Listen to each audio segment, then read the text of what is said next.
தமிழகத்தில் வடகிழக்கு பருவமழை தீவிரமாக உள்ளதாக வானிலை ஆய்வு மையம் தெரிவித்துள்ளது. மேலும் வங்கக்கடலில் நிலவும் ஆழ்ந்த காற்றழுத்த தாழ்வு பகுதி அடுத்த 12 மணி நேரத்தில் குறைந்த காற்றழுத்த தாழ்வு பகுதியாக வலுக்குறையும் என்றும், இதன் எதிரொலியால் நெல்லை, தென்காசி, தூத்துக்குடி மாவட்டங்களுக்கு இன்று ரெட் அலர்ட் எச்சரிக்கை விடுத்து வானிலை ஆய்வு மையம் தெரிவித்துள்ளது. டெல்லியில் பிரதமர் மோடி தலைமையில் நடந்த மத்திய அமைச்சரவை கூட்டத்தில் ஒரே நாடு ஒரே தேர்தல் மசோதாவிற்கு ஒப்புதல் அளிக்கப்பட்டு உள்ளது. இது தொடர்பான மசோதா அடுத்த வாரம் நாடாளுமன்றத்தில் தாக்கல் செய்யப்படும் என எதிர்பார்க்கப்படுகிறது. கரீனா கபூர் குடும்பத்தை நேரில் சென்று பிரதமர் மோடி நேற்று சந்தித்ததை காங்கிரஸ் தலைவர் பவன் கேரா விமர்சித்து உள்ளார். இது தொடர்பாக பேசிய அவர், நாங்கள் மணிப்பூர் என்று சொன்னதை பிரதமர் மோடி கரீனா கபூர் என்று நினைத்துவிட்டார் போல என்று தெரிவித்துள்ளார். அடுத்த ஆண்டிலிருந்து ஏடிஎம் மிஷின்களில் வருங்கால வைப்பு நிதி பணத்தை எடுக்கும் வகையில் மென்பொருள் மேம்படுத்தப்படும் என்று தொழிலாளர் மற்றும் வேலைவாய்ப்பு அமைச்சகம் தெரிவித்துள்ளது.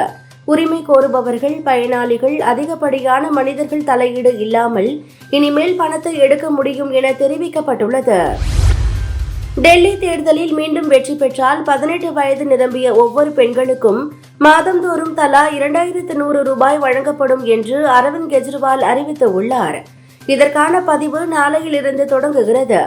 ஆனால் உடனடியாக பணம் டெபாசிட் ஆகாது. தேர்தல் தேதி அடுத்த 10 முதல் 15 நாட்களில் அறிவிக்கப்படும். பிறகு டெபாசிட் செய்யப்படும் என தெரிவித்துள்ளார். தென்கொரியாவில் கடந்த 3ஆம் தேதி அதிபர் யூன் செக்யூல் திடீரென ராணுவ அவசர நிலையை பிரகடனப்படுத்தினார். மக்களின் கடும் எதிர்ப்பால் அவசர நிலையை வாபஸ் பெற்றார்.